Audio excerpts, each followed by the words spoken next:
Hello mga kasarap! Isang mapagpalang araw po sa ating lahat. Ngayon pong umaga ay maaga ako nagising. Mga 4:30 lang ay nagising na ako dahil tumatawag na sa bintana yung aming kusinera, si Ursula. Maaga na ako nakapaglinis ng istante at dumating na rin si nanay at ang pamangkin ko kaya maaga nakapag-ihaw. Yun nga, nakapag-ihaw na kaagad yung pamangkin ko. Sinek ko yung kusina, nandun na si Ursula at saka si nanay, ang aking dalawang jewel in the palace. May ganon, sila kasi ngayon ang bantay sa kusina, silang mga nag-aasikaso. Yung pamangkin ko ay maaga nakapag-ihaw kaya maaga ako nakapaggupit ng mga inihaw. Talaga at sayang din yun. Alam mo. Bakit ba kasi uwi ka? Ha? Patuwi ka?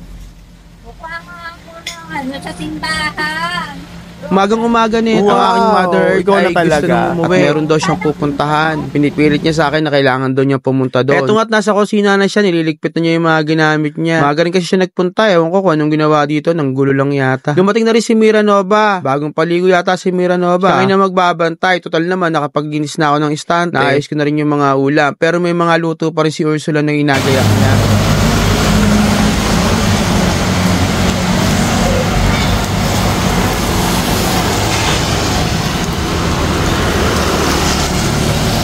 Ito yung itsura sa labas. Umuulan, umagang-umaga. Malakas ang ulan yan. Buti na lang may customer na kami kahit papaano. Si nanay nga gustong umuwi. At aalis daw siya, pupunta siya ng bisita. Kaya choice ako kung di ihatid siya. Sabi ko magpaing na lang kami para mabilis ko siyang maihatid at makabalik ako kaagad. Pagbalik ko may mga customer na rin na isang grupo. Hindi ko alam kung tracking sila kung ano. Kasi may ginagawa sila, marumi yung mga paan nila. Saka yung mga kamay, nagugas sila sa CR.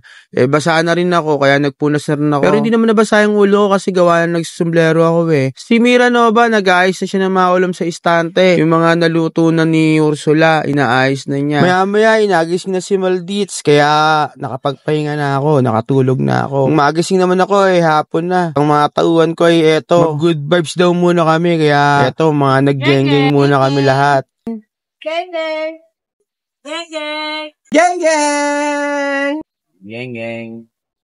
Geng-geng. Ito ginagawa namin, pampa-good vibes. Sa mga nagtatanong kung ano meaning para sa amin ng geng-geng, lahan nyo na lang. Umalang din na si Nene, Oops, naman si Nene, may pa-exhibition pa. Madilim na ng mga oras na yan. Si Nene, tumatawag na sa kanyang asawa kasi magpapasundo na siya. Hindi kasi siya mag-i-straight dahil si geng-geng ang mag-i-straight. Yan ay tsura sa labas, kaya medyo madilim na. Alanganing oras na yan. Andiyan na si geng-geng sa loob, nag-aantay. Saka si Mira Nova, nag-aasikaso na rin sa istante. Kasi tiyak na maya-maya maraming magdi-dinner. Siyempre lumabas ako para i-check ko yung parking kung may ilaw. Good, may ilaw kasi nga papadilim na. At eto na si Nene, pauwi na siya. Pahabol pa siya, Babayin!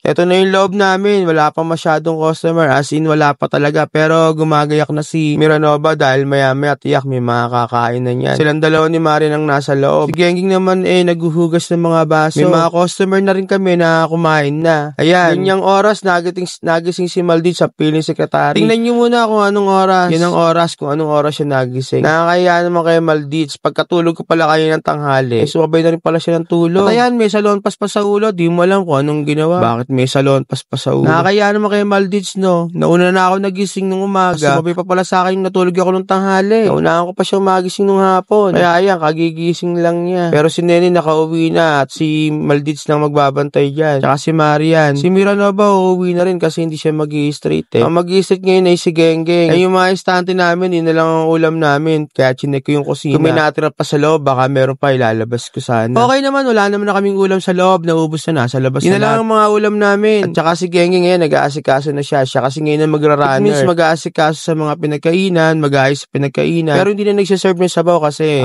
self-service na yung sabaw namin So yun, madilim na mga kasarap. Kaya dire-diretso na kami para sa dinner dahil tiyak na marami na kayo magiging customer mamaya. So yun lang mga kasarap. Maraming salamat. Bye-bye! Pag nalaman,